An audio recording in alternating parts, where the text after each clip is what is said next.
Bueno, chicos, ahora vamos a estar trabajando con, recién vimos multiplicaciones, ¿no? Vamos a trabajar con cuadrados del binomio, ¿sí? ¿Qué significa eso? Vamos a obtener, entre paréntesis, dos términos, por eso es un binomio, que va a estar elevado al cuadrado. Yo les preguntaría a ustedes si podemos aplicar propiedad distributiva acá. Seguramente ustedes me van a decir que no es posible. ¿Por qué? Porque la potenciación no es distributiva con respecto a la suma y a la resta. Con lo cual, ¿podemos sumar cuánto es m más 10? No, porque no sabemos cuál es el valor de m. Entonces, como esto podríamos decir, bueno, no lo puedo resolver. Sí, se puede aplicar una regla, que se llama cuadrado del binomio, que dice así. Primero, antes de aplicar la regla, tenemos que distinguir quién es el primer término y quién es el segundo término de este binomio. Obviamente, el primer término es m y el segundo término es 10 positivo. La regla dice lo siguiente, yo les fui marcando con color lo que hace la regla. Dice que al primer término, que es m, tengo que elevarlo al cuadrado, ¿sí? Luego le sumo el doble. Siempre se multiplica por 2. ¿El doble de quién? Del primer término, que es m, por el segundo término, que es 10. Entonces, multiplico por 2 el primero por el segundo.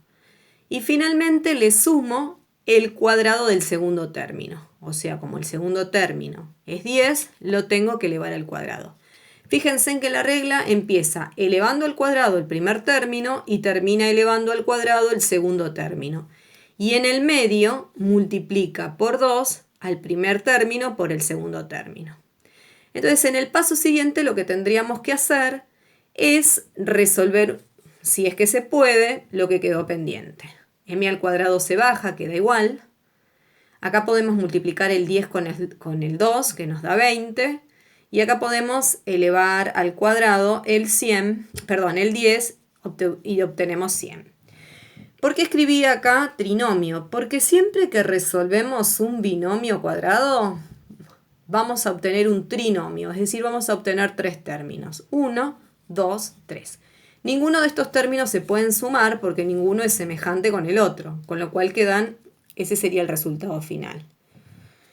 Acá tenemos un segundo ejemplo, ¿sí? Aparece d más 0,3 periódico.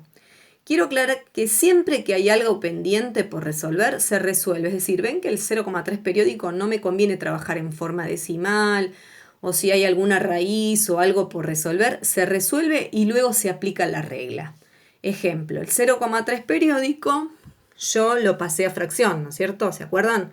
El número completo se escribe sin la coma y sin el arco, se le resta lo que no está afectado por el arco, o sea, solo el 0, y se escriben tantos 9 como cifras abarca el arco. Entonces me quedaría 3/9. Al simplificarnos nos da 1/3.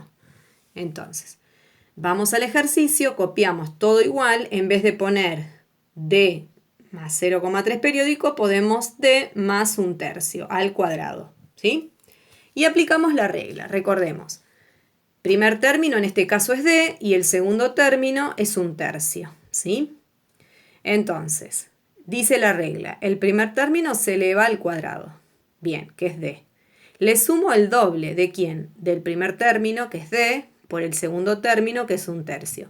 Supongamos que 1/3 hubiera sido negativo, acá lo tenemos que poner entre paréntesis el menos 1/3, ¿sí? Si esto en vez de ser un más hubiera sido un menos, recordemos que el paréntesis lo tenemos que escribir porque no podemos poner un por y un menos juntos. Entonces el 1/3 lo pondríamos entre paréntesis. Y finalmente terminamos elevando al cuadrado el segundo término, como hicimos el anterior, o sea, 1/3 al cuadrado. Y luego resolvemos lo que queda pendiente. D al cuadrado se baja, acá multiplico 2 por 1/3, que nos da 2/3 d, y 1/3 al cuadrado nos queda 1/9. Nuevamente obtenemos un trinomio, ¿sí?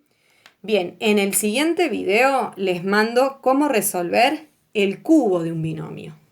Bueno, espero que lo entiendan.